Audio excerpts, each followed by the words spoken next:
Coba kita pilih siapa yang ngambil duluan buat tema pertama. Boleh. Atau mau diacak? Coba. Diacak aja ya. Jadi nggak tipu-tipu ini. Nggak ada pengondisian di MK dulu. Berat. Oh satu. Nah, ini bukan ya? Belakangnya. Oh, belakangnya. Ada tulisannya. Pak Lil dan gas LPG. Waduh, pas banget ya. Tapi kan di sisi lain banyak anak buahnya yang tak seirama. Oke, Ada punya agenda lain. Apakah mereka ini, kita lihat anak buahnya ini benernya ikut instruksi Pak Presiden atau Pak Presiden yang lain kan? Oh, emang kita ada dua presiden? Ada. Kita membaca priority, top priority Pak Prabowo bukan ini. Top priority-nya makan bergizi gratis. Top priority-nya program yang berbeda, bukan program ini. Ini prioritas mantan. Ya kan? Nah, ini sudah bukan prioritas Pak Prabowo. Nggak masalah. Ini masalah political will seorang pemimpin harus jelas dong menegaskan prioritasnya sendiri.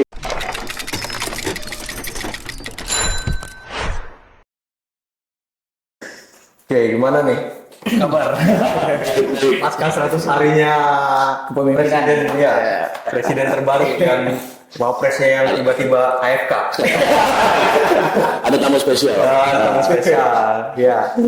Mas Seno. Thank you. Siap. Aku nemenin Mas Sutisna nih. Kembali. Itu guru politik saya. Oke, mantap. Bisa aja Mas Sutisna.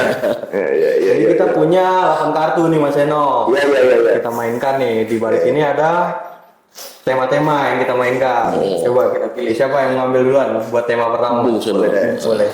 Atau mau diacak? Coba. Diacak aja ya. Jadi nggak tipu-tipu ini. Nggak ada pengondisian di MK dulu. Berat. Oh satu. Nah, ini bukan ya? Belakangnya. Oh, belakangnya. Ada tulisannya. Pak Lil dan gas LPG. Waduh, pas banget ya. Kena langsung nomor 1. Gas LPG. Gimana menurut teman-teman? Kalau misalkan pertama Mas Seno gimana Mas? Enggak, karena saya ngambil kartunya Kang Tis dulu. Oh Kang Tis, oke. Ini Setelah gejolak yang terjadi di masyarakat nih kan, langsung bar. Minta. Ini kebetulan kemarin saya statement di story WA terus tiba-tiba ada media yang ngangkat, akhirnya viral soal. Saya statement kemarin tiba-tiba kok Bahlil mau naikin apa? Gas LPG kan? Bikin gas LPG 8 ini ada apa? Apa sengaja bikin Pak Prabowo dibenci rakyat? Wow. Ada tembakan ke sana ya? Ada tembakan ke sana kan nggak ada angin, nggak ada hujan, tiba-tiba bikin LPG langka. Ini kenapa ini? Dan sebenarnya statement siapa sih ini? Yang mengeluarkan kebijakan kan Kementerian ya? Tanggung jawab. Ada campur tangan presiden nggak? Sekarang kan punya campur tangan presiden termasuk legislatif juga dong. Itu harusnya ya. Iya. Tapi sebenarnya ada apa sih? Kenapa tiba-tiba di 100 hari ini benar juga menarik nih? Karena di 100 hari ini tiba-tiba salah satu dari sekian banyak kementerian yang sudah blunder, kali ini blunder lagi nih. Kenapa nih? Apa benar sengaja plesetin buat Pak Prabowo pleset atau gimana kira-kira? Iya, padahal kan kita lihat Pak Prabowo ini kan ya udah mulai agak konsisten lah untuk kebijakan untuk masyarakat ya. Tapi kan di sisi lain banyak anak buahnya yang tak seirama. Ada punya agenda lain. Apakah mereka ini, kita lihat anak buahnya ini benernya ikut instruksi Pak Presiden atau Pak Presiden yang lain kan? Oh, emang kita ada dua presiden? Ada. Biasanya di negara umum kan presiden mantan presiden. Nah ini mantan presiden ya tetap presiden. Karena setahu kan kita menganut sistem presidensialisme, bukan mantan presidensialisme. Siap. Gimana Mas Seno? Ini sebenarnya model trust dari rakyat ke Presiden Prabowo itu kan udah bagus banget ya. Artinya apa yang dibaca di survei Kompas di 100 hari itu kan ukuran kualitatif tuh. Artinya ya 100 hari itu orang ngerasain apa sih secara program, kadang kan juga nggak terasa betul. Ya kan masih apa ya, kalau pesawat itu masih OTW take off belum landing betul itu kebijakannya. Tapi dengan angka yang super tinggi 81, sekian persen approval rating itu sebenarnya kan trust capital itu bahasa. Jadi semacam ya trust saja, orang percaya aja gitu. Ini pemerintah ini bakal berjalan dengan baik dan kontribusi ketokohan Pak Prabowo di situ gede banget. Nah, jadi aneh betul pasca 100 hari itu tiba-tiba ada kebijakan yang ini nyeleneh gitu loh. Yang awalnya itu rasanya semua untuk rakyat, pokoknya semuanya harus patriot gitu ya, untuk rakyat. Tiba-tiba ini ada pejabat-pejabat yang menyalah-nyalahkan rakyat. Ini kalian ini apa nih? Wah, eceran ini adalah sumber dari kekacauan harga, itu kan. Harusnya ini sekian ribu, cuma tapi sekarang jadi harganya naik karena ini ada apa itu eceran pengecer itu.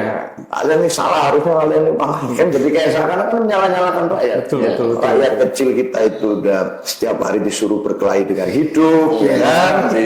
Terus pemerintah negara juga hadir itu untung-untung kan begitu. Lalu tiba-tiba disalah-salahkan.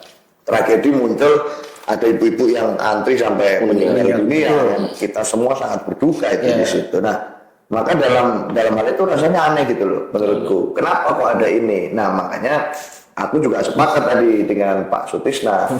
Kan sudah diklarifikasi, ini bukan kebijakan presiden. Presidennya kan Pak Prabowo yang kita tahu nih. Yang kita tahu. Terus kebijakan siapa? Pertanyaannya. Kebijakan siapa? Loh, ini kita meruntut logika aja, Pak. Ini kebijakan siapa? Gitu. Apakah kebijakan Menteri SDM sendiri? Apa bukan? Nah, kalau itu benar ada tadi juga kan mantan presiden yang cawe-cawe. Udahlah gitu. Udah masa urusan gas aja nih. Iya, urusan gas, move on aja lah. Move on aja dari itu kan. Sekarang Pak Prabowo punya trust capital yang sangat tinggi di tengah masyarakat sebagai dirinya sendiri yang independen, yang dilihat rakyat sebagai seorang jenderal yang berani gitu. Nggak usah lah kita Pak Prabowo terbeban dengan apa kenangan-kenangan dan titipan-titipan mantan. Bapak-bapak yang marah-marah itu jangan ganggu kemiskinan kami. Kita udah miskin diganggu. Orang lagi enak masak, nggak bisa masak. Gas habis. Wah, bahaya juga ya. Tapi sebenarnya kayaknya tetap merakyat. Ditusuk juga rakyat maksudnya. Artinya ya gimana, itu kan suatu yang vital, kecuali kalau memang pola distribusinya itu sudah ditata dulu, ekosistemnya sudah ditata dulu. Jadi nggak serta-merta ada sosialisasi dulu, ya kan, terus habis itu disuruh daftar dulu. Ini kan enggak, langsung stoknya, supply-nya diberhentikan, terus tiba-tiba kebijakannya berlangsung tanpa sosialisasi. Aneh dan janggal, dan menurutku nggak bisa menyalahkan 100% rakyat dan masyarakat kita yang komen. Kalau ini kayaknya ini memang adalah titipan-titipan mantan, itu nggak bisa kita salahkan. Buat untuk isu selanjutnya sebelumnya kali ya. Iya mungkin ya. Masih nyangkut-nyangkut aja gitu. Itu konspiratif kan kita ini. Terlalu aneh ini kebijakan. Ngaco ya. Ada gimana lah kira-kira? Ada yang mau ditanya, Bung Sergio? Kalau dari saya setelah menanggapi beritanya dari Menteri Bapak Bahlil ini ya, yang itu mengacu spontan dari saya lah. Uhui dong kalau ngomongin. Kenapa? Spontan uhui dong. Iya dong. Begini gitu kayak kita masyarakat kan kalau sebagai menteri seyogianya kan turun nih ke masyarakat, mengetahui apa sih problem masyarakat. Betul. Nah, dia memberikan statement seperti itu ya, kalian sebagai masyarakat ya, kalau biar hal ini tidak terjadi, setiap individu beli satu-satu dong. Pernah nggak Bapak Bahlil turun untuk mengetahui keluh kesah masyarakat? Apa yang terjadi di masyarakat? Tahu nggak Pak Bahlil? Setiap di masyarakat per provinsi lah memiliki yang namanya usaha individu atau UMKM yang kayak bergerak di bidang makanan dan sebagainya. Mungkin nggak per individu itu cuma butuh satu tabung gas? Kan nggak mungkin ya. Orang yang memiliki makanan, anggaplah porsi besar, minimal satu hari itu kan 5 atau enggak 4. Nah, sekarang itu dibatasi, itu kan cukup membuat ekonomi Indonesia atau masyarakat sekitar tersendat gitu loh. Nah, turun nggak dia? Tahu nggak problem tersebut? Bisa-bisa membuat statement seorang menteri SDM, membuat statement sedemikian. Berarti yang menjadi pertanyaan, pernah nggak turun ke bawah? Tuh Pak Bahlil, tanyain tuh. Dia bilang kebijakannya, wah, ya kayak seperti bahasa apa Mas Eno tadi, mungkin masih sedikit belum move on dengan kebijakan yang kemarin. Ya dong, mungkin seperti itu. Jangan dia disuruh presiden satu lagi. Dia lupa bahwa ada presiden asli. Iya, oke, menarik ya tentang LPG ini. Ya mudah-mudahan Pak Prabowo ini pada akhirnya, tapi sebenarnya Pak Prabowo kan langsung bilang statement bahwa harus itu dibatalkan dulu karena udah gejolak kan. Ya itu sudah baik. Nanti kita lihat ke depannya. Apalagi nih yang akan dikeluarkan oleh Menteri-menterinya. Iya, menterinya. Ya kasihan kan setiap kebijakan menteri, Pak Prabowo harus yang nyuci piringnya, harus yang bersihin, presiden bersihin. Aduh. Oke, siap. Oke, next. Bisa kita next. Oke, Kang. Boleh, saya pilih sekarang. Ya. Pilih. Ini aja 8 kan. Boleh 8. Pemberhentian sementara IKN. Wih. Waduh. Apa tuh? Soal IKN. Soal IKN, Oke. kira-kira yang tiba-tiba juga nih beberapa hari lalu kan. Nih. Pasca gas LPG selesai, langsung keluar nih. Pemberhentian ya ini. Iya. Pemberhentian sementara IKN. Pembangunan IKN ya. Kemarin kan kalau nggak salah nih ada statement dari Bu Sri Mulyani itu kan, pemblokiran anggaran kan. Bisa kita cross check ya berapa di media sosial yang sekarang viral bagaimana perkembangan IKN gitu kan. Seandainya pun saya sebagai owner sebuah aset saham di Indonesia atau pemilik perusahaan besar di Indonesia, adalah hal yang mustahil untuk saya menanamkan sebuah aset saya ke IKN tersebut yang dimana fundamentalnya belum jelas. Oke.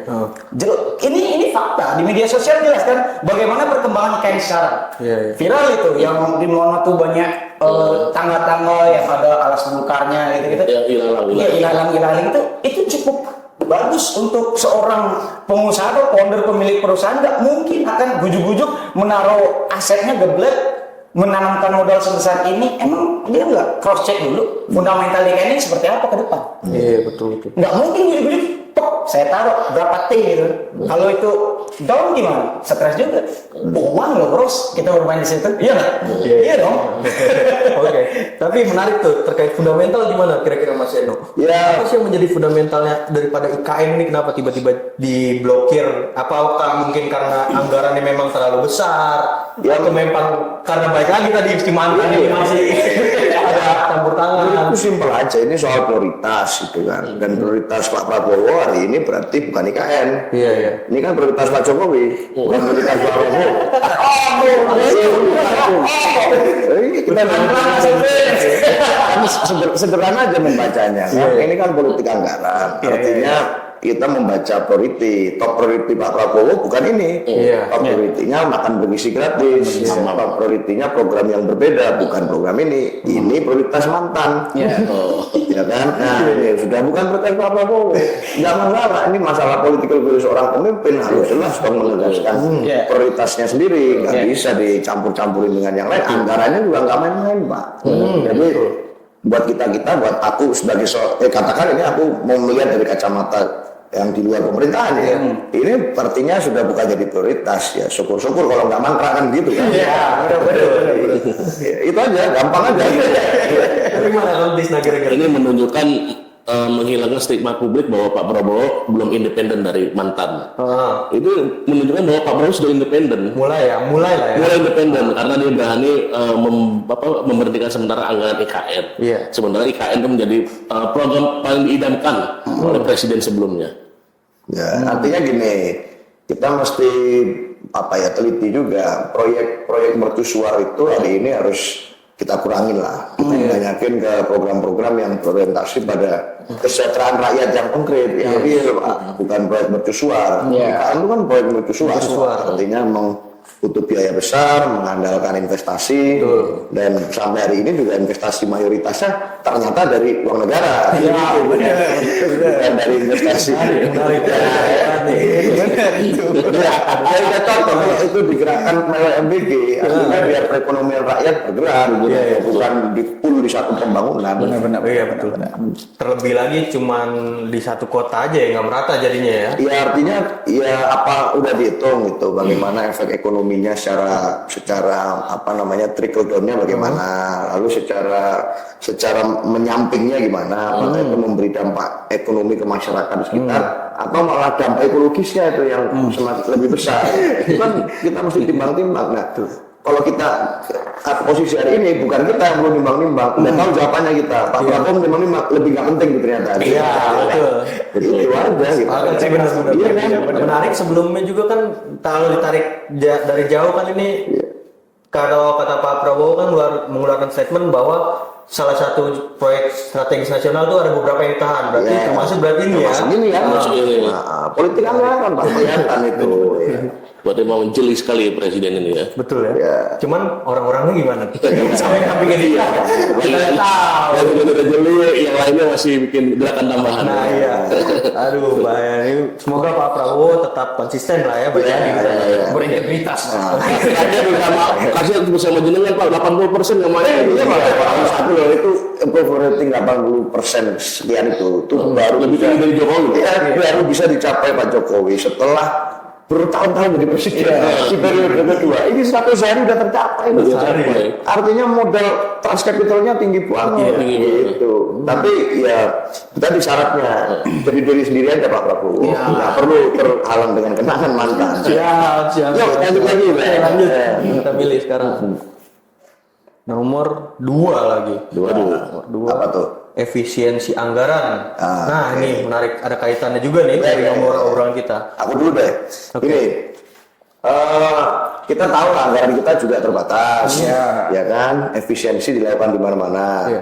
Tapi menurutku efisiensi itu baru akan bermakna kalau tidak hanya sekedar efisiensi, tapi ada reasonnya. Contoh, misalnya aku sempat ditanya beberapa hari yang lalu, Mas, dana banpol gimana tuh buat partai-partai politik? Berkurangnya juga 200 sekian puluh M menjadi 200 miliar. Nah, bagusnya bagus, tapi kasih sesuatu dong untuk itu bisa bermakna. Gimana kasih sesuatunya itu?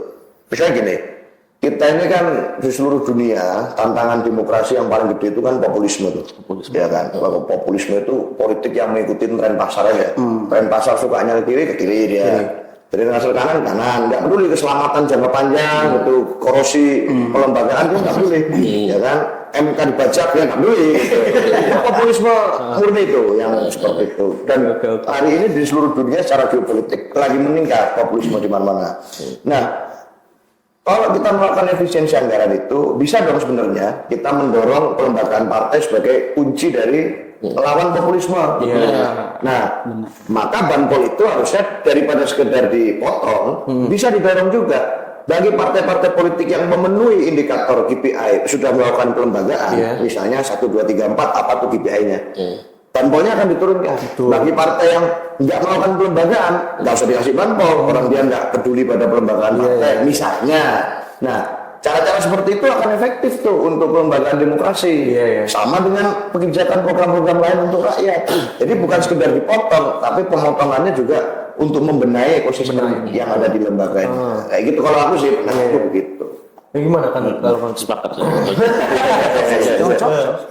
Karena kan efek-efek daripada efisiensi ini kan ini baru tahu nih, terutama dari dana parpol ini termasuk potong bantuan politik ya. Nah, yang menarik juga kan terutama di pendidikan nih. Pendidikan ini benar-benar dipangkas karena salah satunya buat makan siang bergizi. Ini gimana ya kalau aku ya mengkonsepkannya apa makan siang isi perut itu lebih penting untuk pribadi individunya atau kecerdasan seseorang. Jadi kan ada isu lebih baik itu buat pendidikan gratis daripada makan siang gratis. Ya artinya gini, itu suatu yang bagus karena rakyat kita itu kan sebenarnya nggak peduli juga mau anggaran itu 200T, mau itu anggaran 200M, mau itu 200 juta. Yang penting muaranya bagaimana itu berdampak pada kehidupan rakyat. Kan itu doang. Kalau orang nggak peduli mau dipotong anggarannya, mau dikali 2 anggarannya, dikali 1000 anggarannya, dia nggak peduli. Itu isu elit banget. Tapi rakyat dapat apa? Itu kan yang jadi masalah. Nah makanya sekarang menjadi penting kalau kita melihat program Pak Prabowo itu prioritas pertamanya kan makan bergizi gratis. Makan bergizi gratis itu yang makan anak sekolah SD, SMP, SMA. maka menjadi sangat penting untuk memahami subjek utama dari program-program Pak Prabowo hari ini itu adalah pelajar, Pak. Jadi pelajar-pelajar, teman-teman kita yang pelajar itu sekarang dapat kehormatan menjadi subjek utama kebijakan. Maka ini waktunya untuk menjadi sangat kritis. Untuk memastikan ini dengan niat baik ya. Program kita pengenlah program pemerintah berjalan dengan lancar, dengan baik, bisa diterima manfaatnya. Tapi kalau mau seperti itu, teman-teman pelajar yang jadi subjek utama harus mengkritisi betul setiap implementasi di lapangan. Karena belum tentu juga yang melaksanakan program itu satu visi dengan presiden. Nah, gimana? Kayak kemarin di Papua, di Yahukimo ada aliansi pelajar se-Yahukimo, mereka beraspirasi. Kita berharap betul pemerintah menghargai, menghormati teman-teman pelajar itu. Ini saatnya. Jadi sekarang itu momen terbaik kalau kita sebagai teman-teman, ada yang mahasiswa, ada yang apa.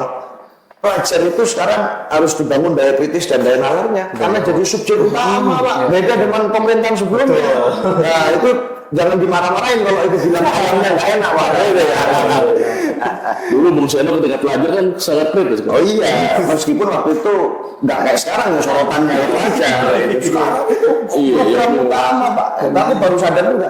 Wah, berarti kalau begini pelajar itu jadi subjek utama pemerintah, program pemerintah. Kalau nggak dibalas dengan kritisisme, tidak dibalas dengan nalar, rugi banget kita ini. Itu, Pak. Sepakat. Ya gimana Bung Sergio, gimana kira-kira? Kalau menurut saya dengan program makan siang gratis seperti kata Bung Seno masuk akal karena ini kan sangat mengacu ke perkembangan si anak didik ini nanti. Kalau kita tidak perhatikan jumlah kayak proteinnya berapa dan sebagainya, atau malah ada yang siswa memviralkan nih gimana kondisi di lapangan, jenis makanannya seperti apa, diviralkan karena kualitasnya terus kita marah atau malah menanggapi kayak udah kau nggak tahu bersyukur tampolnya gitu kan kayak kita terus kita di negara yang katanya demokrasi sebenarnya benar nggak sih demokrasi apa otoriter gitu loh. Setelah kita menanggapi ini kan masuk akal yang disebut kritik membangun karena kan kita memberikan sebuah kritik yang dimana ini realita di lapangan, nasi segini, ayam segini, ini tidak sesuai dengan keputusan kemarin. Wajar nggak? Wajar kita terima ini kritikan membangun atau memang melihat kejelekannya aja kan gitu kan aturan kita bisa mengevaluasi hasil daripada kritik tersebut. Jangan digini-gini saya tampol. Bahkan kemarin kan nggak kritik juga, cuma berkata jujur saja. Ini fakta. Bahkan siswa itu belum pernah kok dia ikut ke lembaga apa, ikut organisasi apa. Dia cuma belajar MTK 1,12, bilang kualitas seperti itu langsung kena sindiran sedemikian oleh bisa dibilang ini influencer yang memiliki gila ya dia juangnya gitu ya. Dia nggak bersyukur lagi. Iya betul. Tapi influencer apa buzzer kalau begitu? Nah itu sama-sama kita menganalisa gitu kan.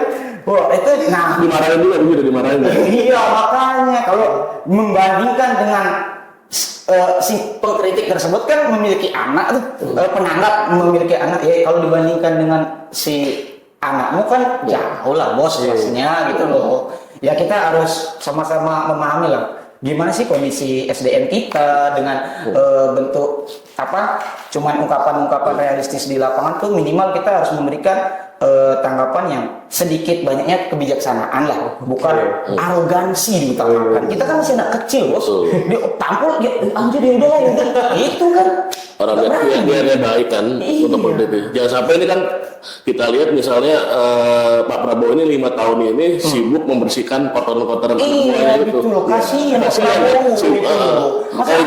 dari pasukannya dari anak buahnya. Kalau aku malah berharap teman-teman pelajar yang mendapatkan makan siang gratis itu lebih terorganisir lagi dalam menyampaikan kritisnya. Artinya itu lebih akan menjadi sangat baik untuk menjadi check and balance pemerintah. Karena mereka memang subjek yang merasakan langsung punya hak dan saham paling besar untuk mengkritisi dibandingkan katakan gini, anggota dewan, para politisi kan nggak dapat makan siang gratis tiap hari. Yang merasakan program itu ya yang di lapangan ya teman-teman pelajar. Harusnya bukan sekedar jujur tapi memang mengorganisir dan pemikirannya itu secara lebih kritis, jadi lebih konstruktif. Oh, ini harusnya begini, harusnya begini. Itu Pak, itu malah momennya sekarang. Seharusnya sekaligus mendidik mereka agar menjadi punya kritis yang biar kritisisme yang tumbuh di bawah biarkan bergerak. Itu asal muasal demokrasi kita, itu asal muasal calon-calon pemimpin bangsa. Dulu Bung Karno pun melakukan itu, dulu founding fathers kita melakukan itu. Jangan dibunuh karakternya, itu malah harus difasilitasi. Kalau perlu. Oke, menarik. Atau sebagai influencer yang memiliki daya tarik luas kan, aturan membenari, oh ini Pak ada masukan dari mahasiswa, gitu, dari siswa, aturan sedemikian, seyogyanya lah. Kamu punya power, berbicara sedemikian. Bukan kan nanti dia akan membangun lebih nih. Siswa, wah kita udah didukung, naikin lagi kalau ada kualitas yang buruk, biar evaluasi kinerja kan gitu, logikanya. Ya, makanya kalau perlu bikin podcast setiap hari ngajak anak sekolah. Makan aja. Difasilitasi untuk belajar, Belajar kritis. Bagus Pak. Oke. Kita undang kalau ya.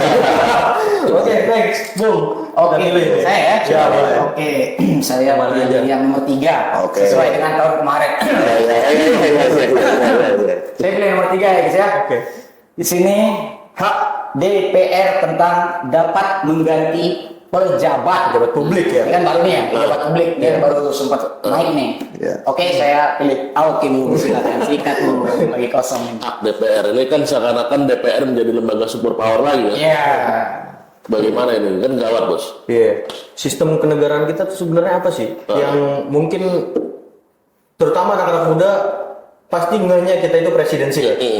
Sedangkan di satu sisi kita punya lembaga legislatif yang memang sebenarnya kita nggak tahu nih check and balance-nya seperti apa nih di antara kedua, antara eksekutif dan legislatif. Kira-kira gimana tuh?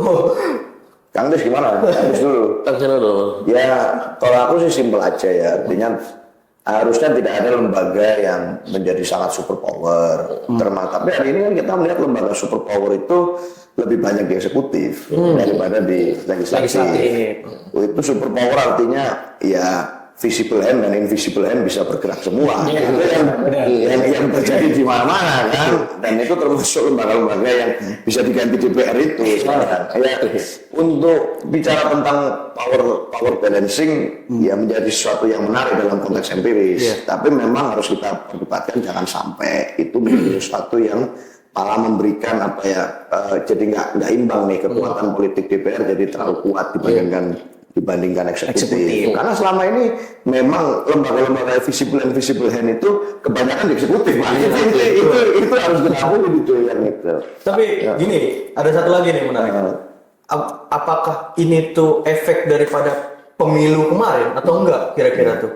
Kenapa tiba-tiba ini tuh DPR dianggap terlalu kuat, atau misalkan tadi dibilang ada invisible hand yang di eksekutif, lembaga eksekutif yang bisa mendorong legislatif bahkan kan? Apakah itu efek karena itu?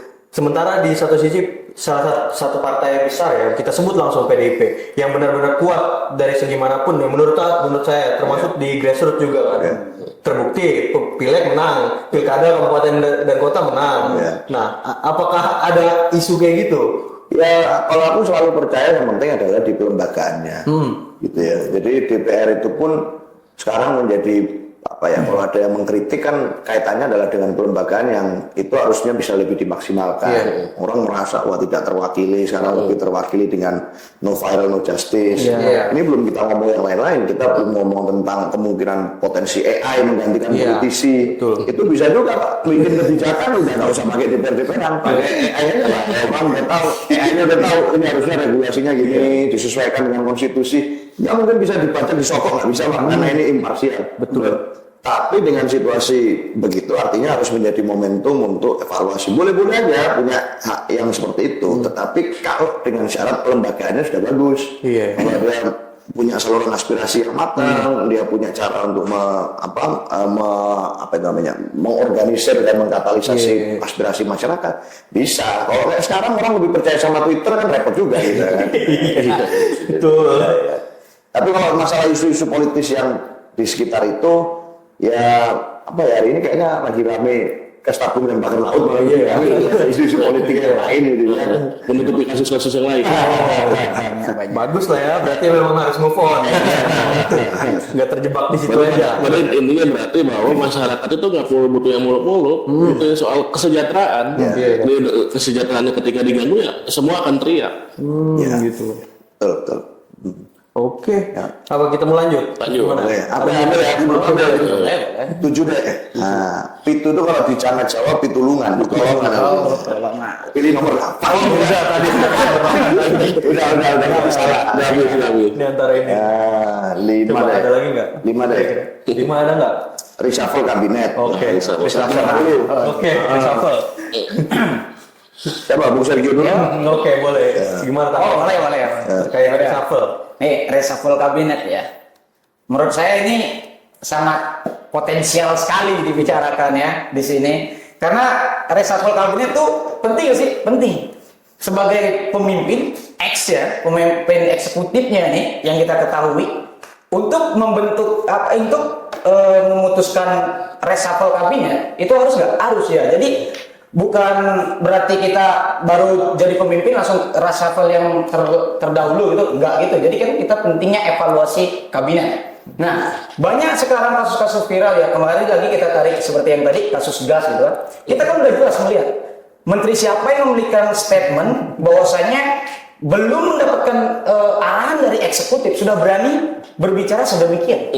Nah, itu kan bisa kita jadikan sebuah bisa kita jadikan sebuah referensi untuk mengeluarkan statement reshuffle ini. Kalau menurut saya ini udah contoh-contoh yang konkret gitu loh. Data ada, dia berstatement sedemikian. Nah sampai masyarakat nyamperin dia dan berstatement sedemikian juga, kita bisa lihat, oh jadi seperti ini si kabinet saya berani ujuk-ujuk mengeluarkan statement sedemikian sampai akhirnya apa? Merugikan masyarakat luas, bukan hanya cuma segelintir. Sampai ada kasus ibu-ibu meninggal dunia, kakek-kakek capek dari berapa sekian kilo mencari tabung gas LPG. Dipikirkan nggak? Itu penting. Ini masalah nyawa bos, bukan main-main. Jangan dianggap enteng setelah ada kasus cuma nenek ya, cuma nenek meninggal. Jangan. Satu orang meninggal di sebuah negara dikarenakan oleh pemimpinnya itu merupakan kinerja yang sangat buruk. Ya, betul. Karena sesungguhnya yang di Indonesia yang sekarang terjadi, ini adalah negara melawan masyarakat, bos. Kita udah bukan melawan penjajah lain lagi. Ngeri. Kita tuh melawan yang di atas. Revolusi aja nih. Ini ya seperti fakta di lapangan seperti itu. Kita masyarakat berkomentar dibilang apa? Nggak tahu, terima kasih lah, apalah. Terkesan otoriter gitu. Bisa nggak saya berstatement, wah kok kayak otoriter? Saya katakan itu bisa. Karena apa? Sedikit kita mengkritik langsung statementnya apa? Masyarakat kurang bersyukur. Kita dikira nggak kerja sudah susah payah. Kalian tuh individu, kita masyarakat. Coba deh cross check. Itu kalau menurut saya. Itu terkait sosial ya. Kalau saya menariknya dari segi politiknya, Ibu. Apakah ini ada keretakan nggak sih di kabinet yang udah terbentuk atau koalisi Kim dan Kim Plus lah ya? Yang jadi Kim Plus nih. Ada nggak sih keretakan yang terjadi di situ kira-kira? Ya, keretakan itu nilai ukurnya adalah dari kinerja menurutku. Dan dalam konteks kinerja itu kan masyarakat hari ini kritis banget. Selios sudah mengeluarkan rilis itu menteri-menteri dengan kinerja yang tidak baik itu apa saja. Dan mayoritas dari menteri-menteri yang dimasukkan dalam list Selios itu kan menteri-menteri yang dalam tanda kutip orang tahu proksi dari titipan mantan gitu kan. Yang memang menjadi beban gitu malah untuk Pak Prabowo. Ya harusnya nggak ada beban aja Pak Prabowo untuk itu sepenuhnya membuat tim-tim yang adalah miliknya sendiri, bukan terpengaruh dari cawe-cawe orang lain gitu kan. Udah 100 hari orang udah melihat, udah ibaratnya menjadi kalau di perang itu kan jadi 100 hari jadi bisa membaca peta kekuatan internal lah. Artinya mana yang memang bekerja untuk rakyat, mana yang punya kompetensi, mana yang hobinya itu mencari keuntungan untuk dirinya sendiri, mana yang menjadi mata-mata untuk orang lain. Itu kan sekarang udah ketahuan semua harusnya bagi Pak Prabowo, dan menjadi tidak sulit harusnya untuk melakukan penitikan itu. Oh ini kayak begini nih, ini kayak begini. Harusnya udah gampang kan, dan nggak ada beban lagi harusnya untuk melakukan reshuffle. Betul. Iya. Yang saya lihat ini dua isu ya, isu tabung gas dan pagar laut ini sudah cukup bagi Pak Presiden untuk memfilterisasi siapa yang betul-betul masih bersama garis perjuangan, masih bersama garis perjuangan rakyat, atau siapa yang masih garisnya masih dua. Nah, kita udah lihat kan siapa nih menteri-menteri mana pasukannya Pak Prabowo, atau dia loyalitasnya ke siapa, loyalitasnya ke bagi dua, atau loyalitasnya murni ke rakyat, atau loyalitasnya kepada yang lain. Itu bisa menjadi momentum Pak Prabowo untuk segera meresapel kabinetnya. Jangan sampai ini menjadi duri dalam daging. Betul.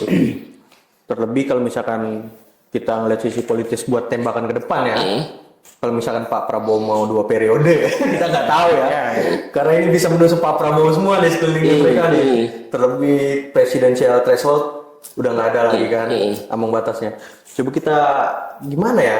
Isu-isu keretakan. Tembakannya ke Pak Prabowo terus wapresnya nggak kena nembak dia tadi sebagai masyarakat kan Tiba-tiba naik muncul.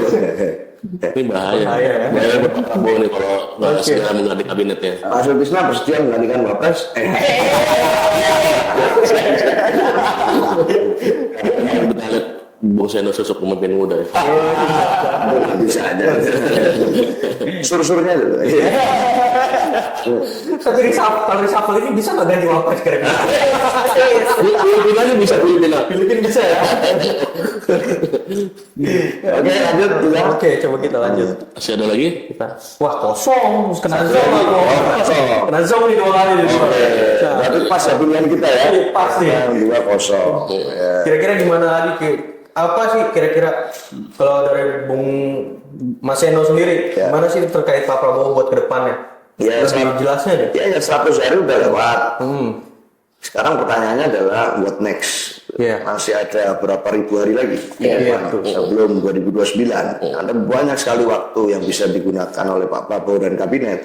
Yang lebih penting bukan 100 hari kemarin, tapi lantas bagaimana? Itu apa yang harus dilakukan setelahnya.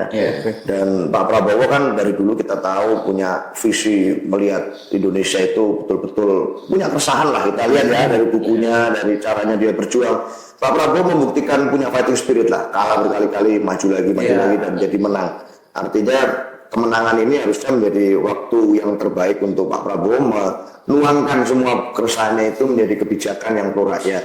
Dan itu jangan diganggu oleh cawe-cawe orang lain, jangan diganggu oleh kepentingan-kepentingan yang lain, jangan diganggu oleh bawahan-bawahannya yang nggak seirama dengan Pak Prabowo. Itu jangan dilakukan. Dan Pak Prabowo ini menjadi top person kepala negara, kepala pemerintahan, number 1 person, bisa melakukan apapun, melantik berapa banyak menteri hari ini nggak ada urusan, mengganti berapa banyak menteri hari ini aturannya diizinkan, itu hak prerogatif presiden. Jadi nggak ada alasan lagi sebenarnya hari ini untuk melihat ke belakang, nggak ada alasan lagi untuk melakukan politik balas budi. Udah cukup kemarin selama 100 hari, ke depan bisa jalan sebagai dirinya sendiri. Kita berharap itu kok. Itu yang pertama. Yang kedua, kembali lagi, sekarang kita berharap betul pemerintah bisa menghormati suara kritis dari masyarakat. Bahkan kalau perlu, malah kalau mau ini menjadi negara yang baik, kita tahu lah pilpres kemarin, pilkada kemarin, itu banyak sekali hal-hal di luar nalar politik siapapun. Ilmuwan politik manapun nggak akan bisa menjelaskan banyak peristiwa yang terjadi di pilkada dan pilpres kemarin. Itu, abrakadabra wahid. Nah, dan catatan itu butuh direparasi. Reparasi demokrasi kita tidak bisa dilakukan sekejap, butuh waktu cukup lama. Bahkan ada yang bilang, Profesor Ikrar Nusa Bakti bilang butuh waktu 5 kali pemilu untuk bisa mereparasi situasi demokrasi kita. Dan itu butuh untuk dimulai dari 1 point, gitu kan, 1 langkah. Apa langkahnya? Itu yang ditunggu-tunggu masyarakat untuk mereparasi demokrasi kita. Pak Prabowo karena sebagai sosok figur yang tumbuh dari alam demokrasi, percaya pada demokrasi, buktinya bikin partai politik, dan ikut proses politik pemilu, sebenarnya hari ini punya hak dan tanggung jawab paling besar untuk memenuhi itu. Iya ya. Jadi gitu Pak Prabowo kira-kira. Ini titip salam kita. Gimana? Jangan jauh dari rakyat Pak Prabowo. Ya. Tentang apalagi udah punya approval rating yang sangat tinggi ya, tinggal Pak Prabowo punya meninggalkan legasi-legasi yang bisa bermanfaat untuk bangsa ini. Yes.